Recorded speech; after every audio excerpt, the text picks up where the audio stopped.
హనుమ సుందరుడా? ఆయన నామాలలో సుందర అని ఒక నామం ఉన్నది. అది సుందరకాండ మనవి చూసినప్పుడు విజ్ఞాపనం చేస్తాను. ఆయనకి సుందరుడు అని పేరు. అందుచేత సుందరకాండ, బాలకాండ రెండు ఆచార్య ప్రధానమైన కాండలు కనుక బాలకాండకి బాలకాండని, సుందరకాండకి సుందరకాండ అని విశ్వామిత్రుని బట్టి, హనుమను బట్టి పేర్లు వచ్చాయి. అయోధ్యాకాండ ధర్మ ప్రధానమైన కాండ. దానిలో మొదటి నుంచి చివరి వరకు ధర్మములే.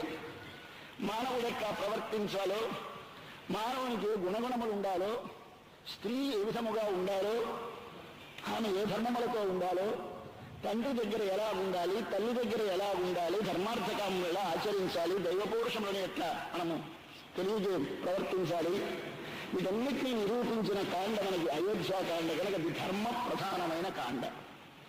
దాని సమాప్తి ఒక ఋషి దర్శనముతో, అత్రి అనసూయ మహర్షుల దర్శనముతో. బాలకాండ సమాప్తి జనకపురికి వెళ్ళి ఒక యజ్ఞ సందర్శనముతో. తరువాత ఇప్పుడు అరణ్యకాండలోకి వచ్చాం. అరణ్యకాండలో తాపసాశ్రమ మండలమును చూచాడు రామచంద్ర ప్రభు అని మొదటి శ్లోకం ప్రారంభిస్తాడు. దదర్శ రామ దుర్ధర్ష తాపసాశ్రమ మండలం. అరణ్యములకు కాదు వెళ్ళినది, అరణ్యములో ఉన్న తాపసాశ్రమమును దర్శించాడు వెళ్ళి. ఇది ఆయన ప్రయోజనం. ఇక్కడికి వచ్చినందుకు తాను చేయవలసిన పని అరణ్యవాసము కాదు, తాపసులను రక్షించడానికి వచ్చాడు. రక్షించడానిక తన రక్షణ ఎంతవరకు ఫలిస్తోందో చూడటానికి వచ్చాడు. ఆ భగవానుడు వచ్చేసరికి ఋషులందరూ ఎదురుగా వచ్చారు. వారందరూ ఎంతో కాలం నుండి ఆయన దర్శనమునకై ప్రణవాన్ని ఉపాసన చేస్తూ సంతతము ఆ బ్రహ్మ సాక్షాత్కారాని కోసం ఎదురు చూస్తూ, కొందరు ఉపాసన నిష్ఠుడు, కొందరు యోగనిష్ఠుడు, కొందరు జ్ఞాననిష్ఠుడు, సంతతము దాని ఉండే రమిస్తున్నవారు. వారందరూ ఎదురుగా చిత్తేతం సోమమివద్యంతం దృష్ట్వా వై ధర్మచారిణ తమ ధర్మమును తాము ఆచరించేవారు. వారందరూ తమ ధర్మమేమీ తాపస్సుడు, వారి ధర్మమేమీ లేదు. భగవంతునికే చెందిన వారము కనుక, భగవంతుని చేతన రక్షింపబడదగిన వారము కనుక, భగవంతుని చేతన నియమింపబడువారము కనుక మన రక్షణలో కానీ మన యొక్క ప్రవృత్తిలో కానీ మనకు సంబంధం లేదని గుర్తించిన వారు. చదువు వారి ధర్మం ఆచరిస్తున్నారంటే తపస్సు చేస్తున్నారు, కానీ ఇతరమైన ప్రయత్నములు లేవు. అదే అరణ్యములో రాక్షసులున్నారు, తాపసులు రాక్షసులు కలిసి ఉన్నారు దండకారణ్యములు. మనకి అరణ్యకాండలో శరభంగ మహర్షి కనిపిస్తాడు, సుతీక్ష్ణ మహర్షి కనిపిస్తాడు, ఇంకా అనేక మంది ఋషుల యొక్క ఆశ్రమాలు ఉంటాయి. ముందుకెళ్ళే అగస్త్య మహర్షి ఆశ్రమం కనిపిస్తుంది. ఈ విధముగా ఋషులు చూస్తే ఎంతో మంది ఉన్నారు. అంతమంది రాక్షసులు ఉన్నారు ఇందరినీ వీరిని హింసిస్తూ. అవతల ఆసుర తత్వం, యువతల దైవ తత్వము రెండు కలిసి ఉన్న చోటు దండకారణ్యం. ఇది మన సంసారం. దీనిలో మనకి ఒక్కసారి దైవీ సంపద, ఆసురీ సంపద రెండూ కూడా కలిసి ఉన్నాయని మన శరీరములోనే మనము చూసుకుంటే ఒక సమయంలో దైవీ గుణములు, దైవీ సంపద ఆవిర్భవిస్తుంది, ఒకప్పుడు ఆసురీ సంపద ఆవిర్భవిస్తుంది. దైవీ సంపద అంటే ఏమిటి, ఆసురీ సంపద అంటే ఏమిటి అని భగవద్గీతలో 16వ అధ్యాయంలో స్పష్టంగా దైవీ సంపద ఉన్నవారు ఎటువంటి గుణములు ఉంటాయో, ఎటువంటి మాటలు వస్తాయో, ఎటువంటి ప్రవృత్తి కలిగి ఉంటారో వీటన్నిటినీ వివరించాడు. ఆసురీ సంపద ఉంటే ఎలా ఉంటారో వివరించాడు గుణములను. ఆ భావములలో ఉండే అహంకారము, వారిలో ఉండే దంభము, వారిలో ఉండేటువంటి అసూయ, వారిలో ఉండేటువంటి కేవలము బాహ్యమైన విడంబన మాత్రము, వీటినన్నింటినీ చూపించి వీరు అసురులని, ఎవరు శాస్త్రమును అనుసరించి ప్రవర్తిస్తారో వారు దైవీ సంపద గలవారని మనకు నిరూపిస్తాడు 16వ అధ్యాయం భగవద్గీతలో. అది దైవ అసుర. ఎక్కడున్నారు వీరు? ఈ సంసార మండలములో ఉన్నారు. ఈ సంసార మండలములో అదే దండక. స్వామి దిగి వచ్చాడు అయోధ్య నుంచి అరణ్యమునకు. అయోధ్య అంటే శ్రీ వైకుంఠం, అరణ్యం అంటే దండక అరణ్యం. దండక అంటే మనను శిక్షించడానికి, మనము చేసిన కర్మ యొక్క ఫలమును అనుభవించడానికి మనము వచ్చి జన్మించినటువంటి ప్రదేశాన్ని మనకు సంసార మండలమని ఉన్నారు. అటు చోటికి వచ్చి స్వామి దీనిలో ఉండే అసుర సంపదను తగ్గించడానికి, దైవ సంపదను పెంపొందించడానికి స్వామి లోకానికి తానే రూపు దాల్చి, రూపు లేనివాడు, గుణములు నిర్గుణుడు అయినవాడు అనుకునేవాడు, సత్వరజస్తమస్సులకు అతీతుడైన వాడు, కేవలముగా హేయమైన గుణములేవి లేక సమస్త కళ్యాణ గుణములు కలవాడు, ఎవరికి కంటితో చూడడానికి శక్యము కానివాడు, సర్వజగత్ కారణమైన వాడు, సర్వనియామకుడైన సర్వాంతర్యామి అయిన సర్వేశ్వరుడు మనం అనుగ్రహించడానికి మన కంటికి కనపడేలా ఎదురుగా వస్తాడు. వచ్చాడు ఋషుల దగ్గరికి, కనపడ్డాడు, చూశాడు. తే ఆ ఋషులు సోమమివోద్యంతం. ఒక్కసారి రామచంద్రుని చూసేసరికి ఒక చంద్రుడు ఉదయించినట్టుంది వారికి అందరికీ. ఉదయించిన చంద్రుని చూస్తూ ఉండేటువంటి ఆహ్లాదము కలుగుతుందో స్వామిని చూస్తేటువంటి ఆహ్లాదము కలిగింది. చూచి తమ బాధలు చెప్పలేదు, తమకేమి చేయాలో చెప్పలేదు. మంగళాని ప్రయుంజానా ప్రత్యగృహం దృఢవ్రతా. వారిని చూడగానే ఒక్కసారి రాముడిని కోరిక కోరడం అనేది వారికి తోచలేదు, మరచిపోయారు. మరి ఏమి చేశారట? ఉపసంహననం లక్ష్మీ సౌకుమార్యం సువేషతాం దదృశు విస్మితాకారా. చూస్తున్నారు రాముడిని. ఆహా స్వామి, ఏమి ఆ సౌందర్యం, ఏమి ఆ రూపం, ఏమి ఆ లావణ్యం, ఏమి ఆ సౌకుమార్యం, ఏమి ఆ అందమైన వేషము. దీన్ని చూసి ముగ్ధులైపోయి ఒకసారి స్వామి ఇంత సుకుమారమైన సుందరమైన రూపంతో మమ్మల్ని అనుగ్రహించడానికి అడవిలోకి కాలితో నడిచి వచ్చావా తండ్రి? నీ పదం ఇంత తండ్రిపోతుందో పెట్టుకుని మంగళాని ప్రయుంజానా.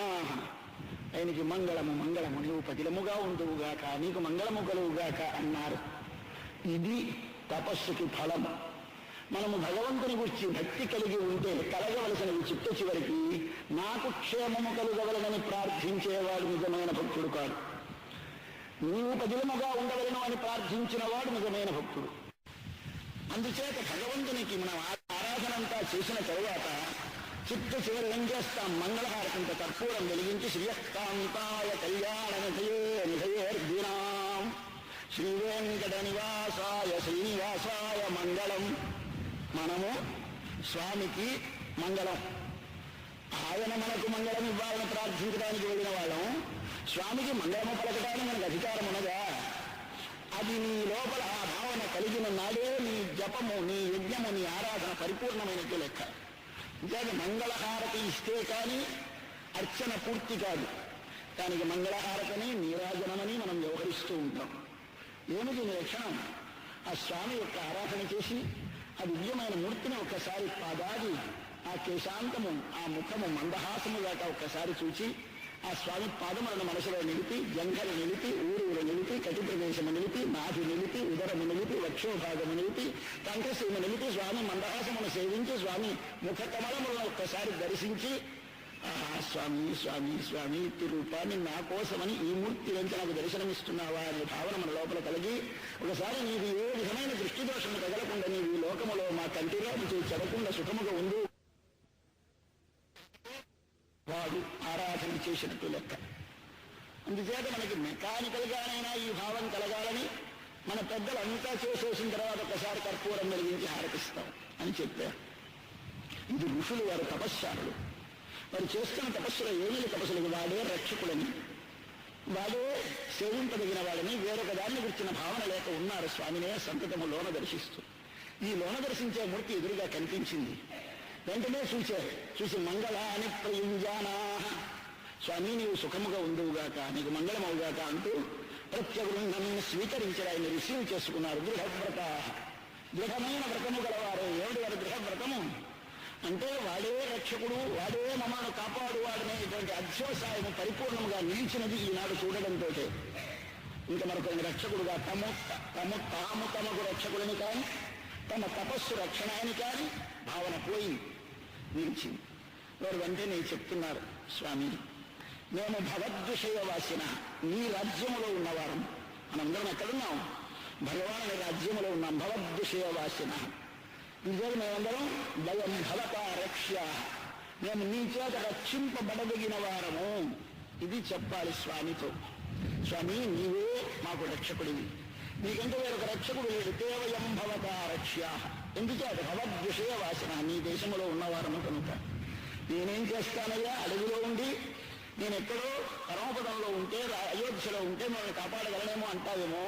నగరస్థో వనస్థోవా త్వన్నో రాజా జనేశ్వర. స్వామి నీవు రాముడివా, అయోధ్యాధిపతివా? కావు. జన ఈశ్వర. జన అంటే జన్మనెత్తిన ప్రతి శరీరధారి అయిన జీవునకు ఈశ్వర లోన ఉండి నియమించేవాడివి నీవు. జనేశ్వర, జనేశ్వర అంటే రాజా అని పయ్యర్థం. జనేశ్వర నీవే సర్వ జీవలోక అంతర్యామి నియామకుడివే రక్షించేవాడు కదా ఈశ్వర. సర్వభూతానాం హృద్దేశే అర్జున తిష్టతి భ్రామయన్ సర్వభూతాని. ఇప్పుడు జనేశ్వర, నీవు జనేశ్వరుడు అని మేము గుర్తించాం. కాబట్టి నీవు మమ్మల్ని ఎక్కడున్నా సరే, నగరములో ఉన్నా రక్షించేవాడు నీవే, వనములో ఉన్నా రక్షించేవాడు నీవే. నాకేమున్నది నీ వెళ్ళడానికి వీల్లేదు. ఇందుచేత నీ వారము కనుక, నీ రాజ్యంలో ఉన్నాము కనుక. మేము గర్భభూత, కడుపులో ఉన్న బిడ్డని ఎలాగైతే గర్భవతి అయినటువంటి తల్లి తన ఆహారముతో తానే పోషిస్తుంది కానీ వాడంతటా వాడు ఆహారాన్ని సంపాదించుకోవడం, అట్లా మేము కూడా నీకు గర్భభూతులము. మాకేమీ ఉన్న ధనము లేదు, తపోధన. మాకున్నది ఎంతసేపు తపస్సే మా ధనము. తపస్సు అంటే ఏమి అంటే దానము తపస్సు, యజ్ఞము తపస్సు, జపము తపస్సు ఎన్నో చెప్పి చిటిచోడికి న్యాసమేషాం తపసాం వరిష్ఠమాహు అంటుంది ఉపనిషత్తు. అన్ని తపస్సులలోకి గొప్ప తపస్సు న్యాసము. న్యాసం అనగా ఏమి? కుదువబెట్టుట. అంటే వాడి దగ్గర మన ఒక వస్తువును ఉంచుట. ఏముంది ఇంతవరకు మన దగ్గర? నేనుంది, నాదుంది. ఈ రెండింటినీ ఒక్క మాట పట్టుకుని వాడి దగ్గర పెట్టండి స్వామి. నీ వాడను, నీది. ఈ రెండు మాటలు ఇంతకాలము నేననుకున్న నేను నీవే, నాదనుకున్నది నీది. కాబట్టి నేనే నీవు, నాదే నీది. నీవు కాని నేను కాని నీది కాని నాది కాని లేదు. ఇది మనసు లోపల స్థిరముగా కలిగితే వారు తపశ్శాలు. వాళ్ళ చేత మేము తపోధనలో మాకంతకంటే వేరొక ధనము లేదు కనుక నీవే రక్షించాలి స్వామి, రక్షించు అని చెప్పారు. విన్నాడు స్వామి, తప్పక రక్షిస్తానన్నాడు. మరొకసారి శరీరాలు చూపుతరేసి పశ్య చూడు శరీరాన్ని, మా శరీరాలు ఎలాగున్నాయో. ఈ రాక్షసుల చేత కృషించిపోయినాయి. మా ధర్మాచరణ మనకు ప్రతిబంధకముగా ఉన్నారు. ఈ చేత మేము రక్షింపబడవాలని ఒక్కసారి వారు స్వామిని ప్రార్థించారు. తప్పగా రక్షిస్తానని మాట ఇచ్చి అక్కడి నుంచి బయలుదేరాడు. ఈ అరణ్యకాండలో మొట్టమొదటి ఒక రాక్షసుడు, చిట్టు చివర ఒక రాక్షసుడు, మధ్యలో చాలా మంది రాక్షసులు వస్తారు. మొట్టమొదట వచ్చిన రాక్షసుడు విరాధుడు, చిట్టు చివర వచ్చిన రాక్షసుడు కబంధుడు. విరాధుడు కబంధుడు ఈ చివర ఆ చివర ఉన్నారు. మధ్యలో 14,000 మంది ఖరదూషణ త్రిశుల నేతృత్వంలో జనస్థానంలో మకాం పెట్టున్నారు మధ్యలో. ఈ రాక్షసులందరూ ఉన్నటువంటి స్థలంలో మహానుభావులైన ఋషులు కేవలము నిత్యం అగ్నిహోత్రమే చేస్తూ, అగ్నిహోత్రమే తనకు ఆరాధ్యమని, అదే పరదైవమని విశ్వసించి చేస్తున్న శరభంగ మహర్షి ఆశ్రమం దగ్గరగా ఉన్నది. వెళ్ళబోతున్నారు సీతారామలక్ష్మణుడు. వస్తుండగా విరాధుడు వచ్చాడు. ఒకసారి ఇద్దరినీ పట్టుకున్నాడు, రామలక్ష్మణుడు ఇద్దరిని సంకల కింద ఓడ్చుకొని తీసుకుపోతున్నాడు. ఈయన ఇక్కడ వదిలేసి ఈయన ఏడుస్తోంది. ఈయనంటాడు రాముడు, పోన్లే మనం ఎలాగో ఆధారనే నడవాలి కదా, మనకు శ్రమ లేకుండా వాడు మోస్తున్నాడు, వెళదామంటాడు. లక్ష్మణుడికి ఏదో పరిహాసమో తెలియదు, స్వామి నిజమో తెలియదు. సీతమ్మ ఇక్కడ ఒక్కసారి ఏడుస్తోంది. అరే సీతమ్మ అప్పుడు గుర్తొచ్చింది ఆ స్వామికి. ఏడిస్తే వెంటనే వాళ్ళు 2 రెక్కలు నరికేశారు. దిగి వచ్చారు, సీతమ్మని తీశారు. ఆయన మళ్ళీ విరాసులు పరిగెత్తి వచ్చాడు. వాడు చచ్చిపోడు, వాడికి చావు లేదు. వాడు వచ్చాడు, వచ్చి మళ్ళీ మీద పడ్డాడు. సీతమ్మని పట్టుకున్నా అంటాడు. ఆమెను నా భార్య అంటాడు. ఇక్కడి నుంచి ప్రారంభమైంది మన అమ్మకు కడగండు. ఈమె నా భార్య, నేను ఈమెను భార్యగా తీసుకుపోతానన్నాడు. ఇది చివరి దాకా ఇక్కడి నుంచి అరణ్య, కిష్కింధ, సుందర యుద్ధకాండలలో మధ్యలో అందుకుంటాడు రావణాసురుడు. ఈ మాట సాగిస్తూ ఉంటాడు. ఇది మన జీవిత ప్రారంభం. ఇది నా భార్య అన్న వాళ్ళం మనం. ఎవరు ఈమె నా భార్య? భగవంతునికే తప్ప ఇతరులకు చెందనిది, భగవంతుని చేతనే తప్ప వేరొకరి చేత రక్షింపదగనిది, భగవంతుని తప్ప వేరొకరి వస్తువుని భోగ్యముగా భావింపబడినటువంటి మన ఆత్మ భగవానునికి భార్య. కాబట్టి మన ఆత్మ భార్య భగవానుడి భర్త. తోడి భర్త ఆయనే. కాబట్టి ఎవరండి అంటే పితాహమస్య జగత మాత ధాత పితామహ భర్త భోక్త ఆయనే అని చెబుతుంది భగవద్గీత. కాబట్టి ఆయన భర్త. భార్య ఎవరు? మనందరిలో ఉన్న ఆత్మలన్నీ ఆయన చేత భరింపదగినవి. అంచేత భార్య ఈమె నా భార్య అంటాం. మనమందరం ఏం చేస్తున్నాం? నేను నా పాటివాణ్ణి, నన్ను నేనే పోషించుకోగలను, నేను స్వతంత్రుడను. ఈ భావం మన లోపల కలగడమే రాక్షస అంశ మన లోపల ఆవహించి స్వామికి చెందిన వస్తువుని నాదిగా స్వీకరింపడానికి ప్రయత్నించుట, ఇది అజ్ఞాన విజృంభణం. దీని చేత మనము ఈ తాపసాశ్రమం మధ్యలో మనము నిలిచి ఉన్నాం. అసురుల వలె, అంటే మనము కాదు, ఒక్కొక్కరిలో ఒక్కొక్కప్పుడు విజృంభిస్తూ ఉంటుంది భావం. అట్లాంటి విరాసుడు వచ్చాడు. వీడు చనిపోడు. చివరికి అయిన తరువాత గుర్తించాడు వీరు రామలక్ష్మణులని. అయ్యా, నేను ఇలా ఫలాని ఈ రాక్షసుల్లో ఈ కబంధుడు విరాసుడు కూడా శాపము చేత రాక్షసులైన వారు. మనమందరము అంటే మన ఆత్మలు పరిపూర్ణమైన జ్ఞానానంద స్వరూపములు.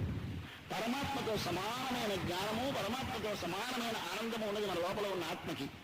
ఈ ఆత్మకి ఏ గుణములున్నాయో పరమాత్మకి అదే గుణములని ఉపనిషత్తు చెప్తుంది. అపహత పాప్మ విజరః విమృత్యు విశోకః జిగిధత్సః అపిపాసః సత్యకామః సత్య సంకల్ప. అటువంటి గుణములు కలిగినటువంటి మన ఆత్మ ఎందుకు ఇట్లా సంకుచితమైపోయింది? శాపము చేత. శాపమనగా అనుభవిస్తే కాని తీరనిది మన కర్మ. కర్మ అనుభవిస్తే కాని తీరనిది. కాబట్టి మనకొక శాపము. ఆ శాపము చేత మనం ఈ శరీరములో ఉన్నాము. నేను అంటున్నాం, నాది అంటున్నాం. మన ఆత్మ మనది కాదు. మన ఆత్మ పరమాత్మకు చెందినది. మన ఆత్మ స్వతంత్రము కాదు, పరమాత్మకు పరతంత్రము. ఈ భావములను మనకు చూపించారు లక్ష్మణ భరతులు ఆచరణ చేత. దానికి ప్రతికూలమైన భావములు ఈనాడు మనకు ఆవహించే అరణ్యములో ఇవి రాక్షస భావములు. వెంటనే స్వామి చూచాడు. వారికి చెప్పాడు విరాసుడు, నేను చనిపోను, మీరేం చేసినా నీ చేత చనిపోతేనే నాకు మోక్షము, నా స్వస్వరూపం వస్తుంది. కానీ నా స్వస్వరూపం రావడానికి మీరు నన్ను చంపడం కాదు, చంపడానికి వీలు కాదు కనుక నన్ను పాతి పెట్టాలి అంటే అక్కడ వారు గొయ్యి తవ్వి ఆ విరాసుని పాతి పెట్టారు రామలక్ష్మణులు ఇద్దరు. కబంధుడం కాదు, నన్ను కాల్చేయాలి, కాల్చేస్తే కానీ నా స్వస్వరూపం రాదు, కాబట్టి నన్ను కాల్చేయమంటాడు ఆయన. ఇదిగో వీళ్ళిద్దరు నేర్పారు మన శరీరాల్లో కొందరికి ఖననం, కొందరికి దహనం. కాబట్టి కొందరికి మనలో ఖననం, కొందరికి దహనం. ఏమిటంటే ఇది విరాసుడు జాతి వాళ్ళం కొందరం, కబంధుడి జాతి వాళ్ళం కొందరం. కాబట్టి మనకందరికీ ఖనన దహనాలు ఏర్పడ్డాయి. ఈ మొదటి చివరి వారిద్దరూ మనకి ఆదర్శ పురుషులు. వారి వల్ల వచ్చింది మన శరీరానికి వచ్చిన ప్రారంభం. కాబట్టి ఈ శరీరం అనేటువంటిది రాగానే మనకి నేను చెప్పాడు, నేను చచ్చిపోయా ఖననం చేయమని. ఖననం చేసేశాడు. ఏమిటి చిట్టు చివరి కబంధుడు ఇస్తాడు. ఆయన ఒక విచిత్రమైన రాక్షసుడు. ఆయన ఒక శాపం వల్ల రాక్షస రూపాన్ని పొందాడు. రామచంద్ర ప్రభువుకు సీతాన్వేషంలో సాయపడ్డ మహానుభావుడు ఆయన. ఆయన రాక్షసుడే.